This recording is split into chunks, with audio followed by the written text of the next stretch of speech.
Andrew, we're back at it. Costello Coaching Podcast here. And today we're going to talk about the importance of a pregame routine. I think it's really helps people prime up for a competitive sport, whatever sport you play. But as we know, you and me both, baseball is so routine. You do it every day, mostly every day as a professional. And then high school guys have lots of games in a short amount of time. College guys have lots of games.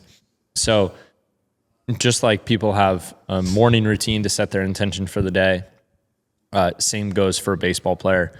I think there's two parts to a pregame routine. I think there's one, a mental preparation that's consolidating your focus, helping you focus on what the task is at hand for the day. And then also there's a physical portion of it. And I think as kids kind of get older, they've always been trained to do the physical preparation for the game, stretching, playing catch, the same routine that 90% of kids do. But then when you get to the higher levels and you talk to pros, it's more kind of shaped around how they're mentally focusing and prepared for the game. So if you have some advice around that, I've written an article on this, pregame routines. I think it's really great, and I put out a free PDF on how what I think a perfect pregame routine is. I have 2 different breath works that I assign. Not breath work isn't for everyone, but if you have some ideas of how people can kind of get in the right headspace, I'd love to talk about those things today. Yeah, for sure. I love a good pregame routine. For me, when I was playing, the way I'd like to talk about this is we had a previous episode where we talked a little bit about self-awareness. And I think if you have self-awareness of where your mental state is before a game, then you can develop a pregame routine that's going to be specific to you, right? So the idea of throwing out, this is a pregame routine that'll work for everybody, right? Yeah, no, definitely not. It's not. And it's written in there.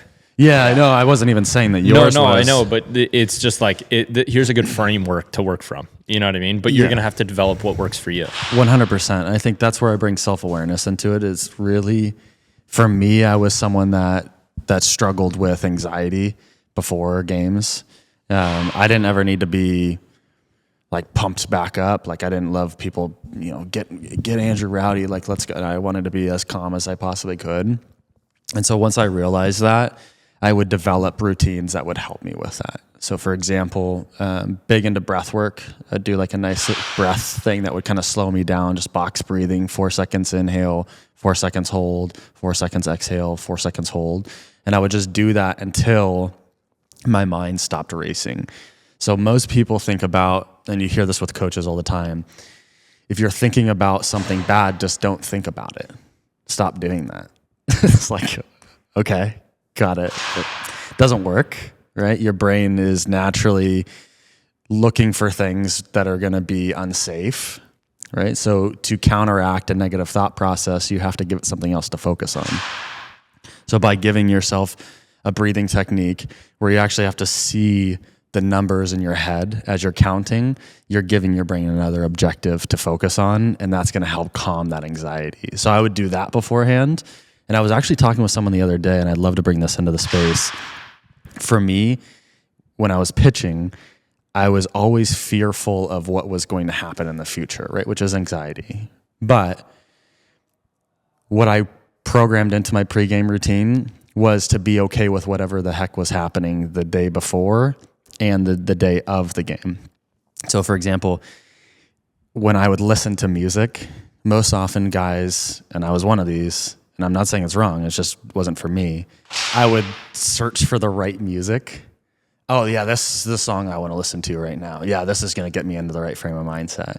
And I found myself gripping, like trying to find the right thing that's going to put me in the right frame of mindset. That could go for anything. Go for a stretch. It could go for a plyo routine. Like certain guys are always grabbing that one thing that's going to get me. Yeah, and I used to do that with music specifically. And then I realized, this is the problem. This is what I'm trying to literally manage. What I'm doing right now is the problem. What I'm doing right now is the problem. It's not preparing me for the future. So what I used to do is once I figured this out, I would just press shuffle. And whatever song came on. And I felt like I was actually prepping myself for when I walked the bases loaded. And I didn't want that to happen, but I also didn't want to listen to Carly Rae Jepsen before a game, but I'm okay with it happening. And part of it is being okay with what is happening in the game so that you can stay as present moment and adjust accordingly. So I would always find pregame routines that would allow me into, one, managing where my anxiety was, giving myself that self-awareness of knowing I'm struggling with anxiety right now. How can I calm that down? So I'd journal or I'd do breath work. And then to manage my expectations and future thought process of I don't want this to happen in the game, I'd practice letting people cut me off in the street and not reacting to it, listening to random music, trying to just be as present moment with what was happening around me and not trying to change anything gave me like a lot of confidence that I can go out there and no matter what happens in the game, I can stay in this frame of mindset. So is that your biggest growth as a pitcher when you were pitching in the game, in the moment? The toughest thing for you was the fact that if things around you weren't happening, it would stress you out and give you anxiety and pull you out of your present for your performance? Yeah. I was never one of those, because I was a shortstop until I was a pitcher. So I played and made many of errors. So I was very okay with people not playing great behind me. It was more of just, I want to throw a complete game shutout today. And I knew that thought process was counterproductive. So I knew that wasn't going to help me. So my idea was to be okay with whatever happened and adjusting accordingly and getting myself back into the frame of mindset of attack this guy no matter what happens. No matter if you walk a guy, it's the players that are able to get over it rather quickly. Mm-hmm. And I felt like I had to train that into my routine. So if you're just talking pregame routines, that was something I tried to do the day before and the day of. It was just let whatever happens happen. Mm-hmm. What's happening is happening is a I think a famous psychologist says that. Yeah, probably. It sounds very vague, but it's true. You know, like everyone has like before their game, they eat a specific meal. And I'm not saying there's anything wrong with that. Or some guys just don't like care. You know, yeah, they or just don't kind of go about it. Yeah, and I got to a point where I would just be driving the night before a game and I'd just be like, oh, what kind of like looks good? I would just like take this really aloof frame of mindset. Oh, what like sounds good? Ooh, wow. Rohrbach sounds good. I didn't have that last time. Is there like on the academic side and the professional side, is there a optimal pregame routine by science? Is there optimal protocols? Or is that not studied? I mean, I wouldn't say there's any optimal, right? It's just understanding your optimal performance mindset and then equipping yourself with tools to get yourself back into that. Let me walk you through what I kind of set as the framework in this document for guys to download and get your take on it. So the first thing I lay out in the beginning is that this is a structure. This is a structure that's set up to help you. It doesn't have to be done exactly, but here's what I think is best off of the most athletes that I've seen, my own experience, conversations that I've had, and what I know to be true. So before you go to the field, I talk about, doing some breath work, centering yourself, grabbing some intention for what you want to see and what you want to create and what you want to visualize for the day. When you get to the field, I try to oversimplify the preparation with the body. And something that I did wrong as a player is I overdid the physical preparation the day of the game. I felt like I had to do a million exercises to be primed and optimal, right? I felt like I had to do all these things. And you can kind of pull the frame out bigger, and like you see so many people in like the biohacking world that feel like they got to do a million things right in order to be healthy, 1,000 supplements and the perfect nutrition and this time in a sauna and like all these different things about like optimal for that. Pitchers are the same way. Hitters are the same way. They think they got to do all these swings and all these stretches like on the day of the game in order to perform. There's a lot of guys like that. I don't think that's true. I think that the mindset of the fact that the hay is in the barn, the work has been done, your preparation has taken place in the off season, you've done your practice throughout the week, you are more than enough and you are ready to play is the most important thing. And there's some players that do very little because they have all the confidence in the world. And I feel like those are the healthiest people that are more focused on, oh yeah, I slept good last night. I got some exercise. I went for a walk and, I have good community and good friends and I eat pretty healthy. Like those are like I feel like the healthiest people, not the people, biohacking till they're blue in the face. Right. So like the same goes for baseball players. Right. Yeah. I feel like the most consistent performers are the guys who have consistent simplified routines. So back on topic.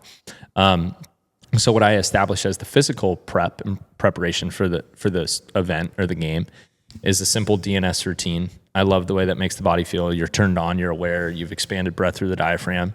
It kind of incorporates a little bit of mobility. It incorporates a little bit of stretching, but it's a 15-minute flow and your body's primed up, ready to go.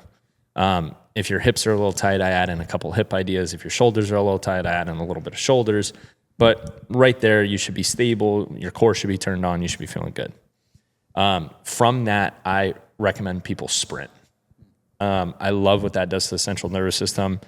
Gets everything firing, gets you activated, gets you sweating hopefully a little bit. And I lay out like what would be an ideal sprint routine, from some form drills to acceleration and to get the body going.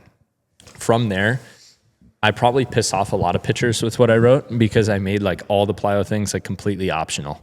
Like, it's your option to do this and it's your option to do that. And this is what I would do, but maybe this. Most guys want what is the 5-step routine that I'm going to get that's going to make me great? And it's like, that isn't a thing. Like, it's up to you, But here's what I advise to do with certain weights. Here's what I advise to do with this. Hitters, I do the same thing with overloaded and underloaded bats just to kind of get the body going. And then what I think is actually so important that I never did as a player, but what I value as a coach now is after the game, a post-game routine. Mm-hmm. And there's 3 questions that I put in there, and those questions you can, work with and reflect on. They're super open-ended, they're super vague, but they just help you kind of grab a framework behind that. And the first one that I ask is, what'd you do to help your team win today? Because so many guys could be like, well, I did all this pregame routine, but I never even went into pitch. Well, you can still ask yourself how you help your team win. And that could be that's like a positive thing that you can pull from the experience, which then compounds into the next day. So, I mean, that's like the structure that I lay out for people. But it's up to them to create their own sauce, right? Like I give 2 options, a breath work, 17-minute or a 5-minute. Are you a short attention span guy and you just want to hit it quick? 5-minute. Are you like Andrew, who you want to calm down and relax and it takes a little more time? Here's the 17-minute one, And I think that is, I think it's important to then grab some awareness for what works for you. And then I would challenge athletes to write their own PDF of their pregame routine, but at least they have one. I think guys will get inconsistent performance when they have inconsistent routines. 100%. But once you have consistent routines, consistent protocols, you'll probably get more consistent results. Yeah, you're talking about structure. You're giving them structure, you're giving them tools, and they can pick and choose what tools they want to use for the system that they're trying to build for themselves, right? So I also want to say the people who are biohacking, I'll look in the camera when I say this, there's nothing wrong with it, I don't think. It's just the fear of analysis paralysis, right? Overanalyzing every little biomarker that you need to hit so that you feel your best. And that's what you want to get away from. But then you also have the other side where you have people who are underprepared. And then you need to ask them the question, what would make you more prepared? What would make you get into the frame of mindset that you want to get into before game? And you had a good point. The best way you would do it from a mental, emotional standpoint is ask those post-game reflection questions. Maybe not the ones that you're specifically saying, but there's other ones of, did your pregame routine set you up for success or not? What was in your pregame routine today? Right? And after you do many of these, 10, 20 of these things, you can kind of filter in like, this is working for me, this doesn't work for me. And this is where people get all mixed up is they don't give it enough time. They don't have a learning mentality. I'm here just to like figure out what works for me. And am I going to be willing to go through the trenches to figure out what that looks like? Because you could talk about these routines and pregame routines and rituals, but if they don't get the result they want immediately, they throw it out, right? That didn't work at all. It was like, well, was it the breath work or was it you walked the bases loaded at the beginning and you didn't address any red, yellow, green lights that we've talked about over the summer? And now it has nothing to do with the pregame ritual. It just has to do with you. The reality of the performance. Yeah, not being able to slow yourself down in the game. So, yeah. Yeah, and I think that's important to recognize is the fact that, say you did this pregame routine that I wrote up and you had the best game of your life. Well, if it's just 1 and 1, there's no parallel to that. Like there's no way to compare and say that was what caused this. And if you had your worst game of your life, there's no way to say that that's what caused it either. But the consistency over a year and say, oh, the one adjustment I made to my career this year was I was extremely consistent in what I did before the game. I think most young kids struggle with this. I think most mature professional athletes have figured this part of the game out. I know that I've talked to really high level people with the Dodgers, and they experiment and program and design for each player their own pregame routine based off of their analysis. And so like for you, you'd probably get programmed to like, all right, we need to calm Rohrbach down. Where me, I figured out my best performances where I was almost like this water that was like on a simmer kind of boiling, like barely about to boil was where I played best. Like pretty hot, not like fired up where I'm foaming over the top, but pretty close to having success pretty close to having like that boiling point. Like I played best when I was a little pissed off, but not out of control pissed off. I played my worst when I was like timid and I was afraid of failing.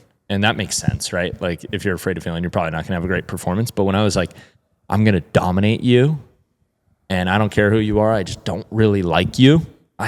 When I was in that frame of mind, that's when I was at my best. And so I know that now at 28 years old, right? I wasn't too sure about that at 18 years old.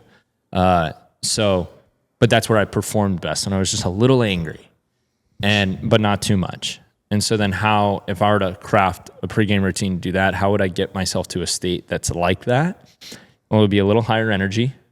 It would be an attack plan. Like this is how I'm going to attack these guys. That would be the word that I'd use. And I'd craft it around those kind of intentions. Now, contrary to that, the way that I coach best is a little bit more empathetic, listening. I'm not going to attack this guy. I'm going to hear him where he's at, and then I'm going to challenge him. That's where I find my best coaching, my flow coaching, and the profession that I do now is, okay, am I in a position where I can hear this person, or am I so clouded by my own thoughts that I'm not present for this conversation? If I'm so clouded by my own thoughts and I can't be present for the conversation, then I need to take a step back and clear my mind and get present for that person. And once I'm present for that person, I'll be a lights out coach. So there's different arenas that you're going to walk into in your life where different routines are going to prime you and prep you for that performance. And the most important thing is, my dad told me this, and I never really got it until I got older, which was play within your personality. And play within your personality means that whatever identity you assign yourself that you perform best with, play in that identity and play within that personality. Don't try to be someone you're not. So if I knew that I played best a little bit angry, don't try to be the calm guy out there, that everything's okay and it's all going to flow. Whereas you were the type of guy that played best when you were calm and you let everything flow. Don't be the guy that tries to play angry. I see this all the time with kids, hey, be a leader. You need to speak up. Well, maybe they're not the guy who speaks up. That's not their personality, but they're the guy who does all the work. They're so consistent. They're always early. They're always working hard. They're always doing the right thing. That's the best way for him to be a leader. But the second you take that kind of guy and you force him to talk in front of the group, all of a sudden he exposes himself that maybe people don't listen to him and respect him as much because that's not his flow. That's not his thing. So making sure that you're playing within your personality is a really, really important point. And then that your pregame routine and your postgame routine also align within your personality. If you're a kind of guy that is a baller and you're like, breath work, that's BS. I don't need to do that funky DNS stuff. I like touching my toes and running a couple sprints and chucking the ball. I'm ready to go rip someone's head off. Boom, that's your thing. Go do it, right? If you're a guy who needs to plyo for 30 minutes before you pitch, do it. Don't let a coach tell you that you're doing too much. If you really need to work through these things in order to feel prepared to play, do that. right? But it's important to know who you are. And I think that's the most important thing that you've talked about. Yeah. I think getting yourself into a mentality that is adaptability. How adaptable can I be in this situation? And you brought up an interesting point, and I talk about it a lot, is this idea of selfishness. Now, most people think selfishness is like a bad thing, but the way I orient it around the work that I'm doing is most often we need to be a little bit more selfish.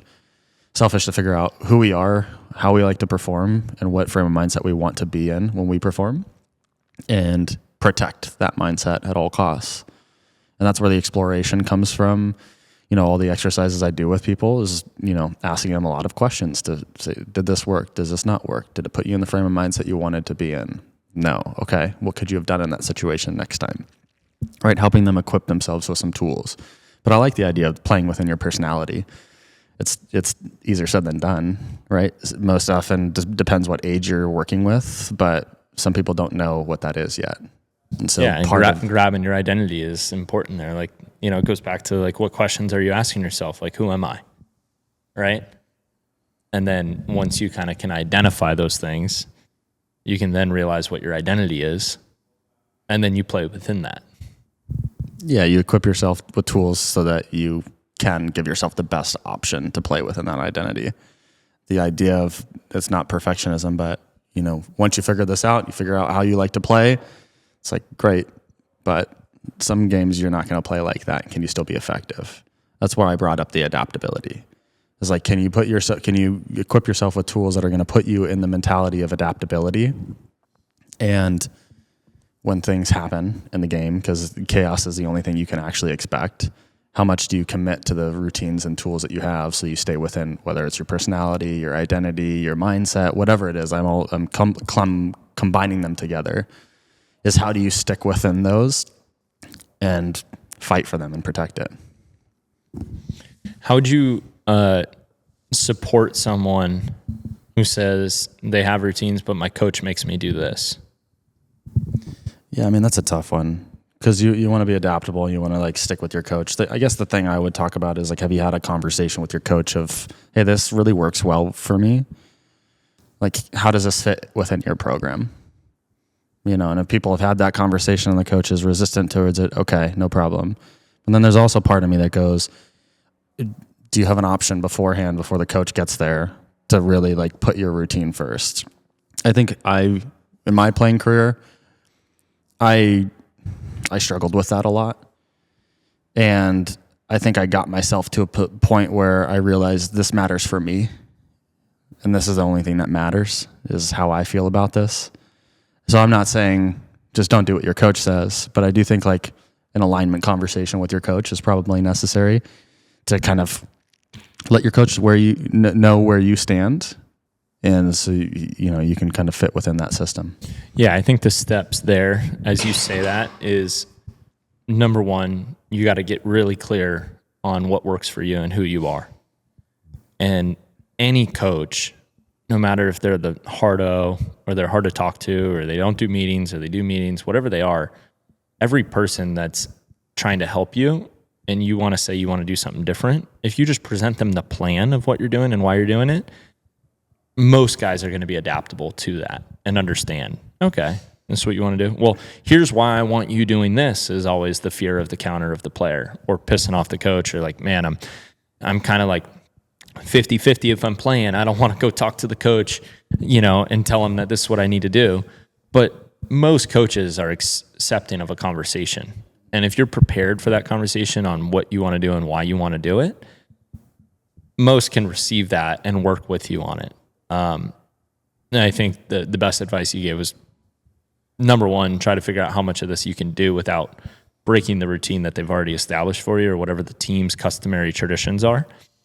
And then, but if it's really distorting and it's disrupting what you're trying to do, and you've found something that has worked for you and you have a reason behind the work that you're doing, then, find some quiet time to go meet with the coach and talk about what needs to be done, Yeah, I agree wholeheartedly. I think when I was playing, I struggled with the coach's structure because I knew what worked for me. And so that's the only reason I bring that up is at some point my dad told me, hey, go talk with your coach, let them know like, hey, you're coming off surgery or you're not coming off surgery. And this is something that like you really have been doing your whole life. I think coaches are starting to become more adaptable in that area. So when I had that conversation, it helped me understand what the coach didn't like about it and where there was like silver linings between both wants and needs from myself as well as the coach. And then we kind of came to like, I call them alignment conversations, getting aligned on what the next action steps are. But the conversation is always going to help. Most people are fearful of having conversations with their coach. And I don't want to diminish that, but I also would like to just go, it's a lot more human than you think it is. Yeah. I think when you're playing, you see these guys as unapproachable sometimes. Really hard to have a conversation with them. When in reality, like, as much as it might not seem like it, they are there for you. You know, at times, like as a player, you really feel like, man, is this guy here for me? But I promise you, like most of them are. Like most of them are there. They wouldn't enter the profession if they didn't want to try to help you. And if you really feel so disconnected from that, like you probably need the conversation with them more than anyone. And an honest conversation. And don't worry about that, like becoming vulnerable with them. If that limits your playing time and that limits your opportunity, then that's probably not the right coach for you. But being honest and being clear about where you're at and what needs to work. I know it's much deeper than pregame routines as we've kind of gotten here, but I think it's an area that players really struggle with is having those conversations with their coaches. So I think it's important for them, maybe if this is the door that opens the conversation, doing your pregame routine and then getting aligned with your coach. And then that's what a coach loves too, is like alignment with their players. So I would really encourage the athletes to kind of go and talk to their coaches about these things. Yeah. And I think a coach really loves someone who's trying to get better, right? Who's willing to go the extra mile for a lot of different things. So when you present this to your coach, you're showing him I care and I'm actually trying to get better and I'm trying to learn myself a little bit more. And I want to bring this to you so you can help me equip it here, right? You're engaging them within the process that's developing you. And hopefully if they're a coach, they're coaching for their reasons of helping develop players and all that fun stuff.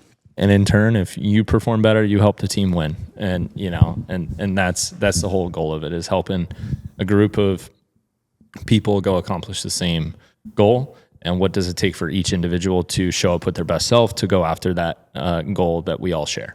You know, so I think that's really solid for this. And I think there's a lot of things that people, parents, coaches can pull from in this conversation that are actionable. You know, I think a lot of times people listen to conversations, they walk away from the conversation, they go, wow, that was a really good conversation. I kind of learned some things, but how do I take action from that? In this, you hear a lot of actionable steps that you can partake in. So awesome.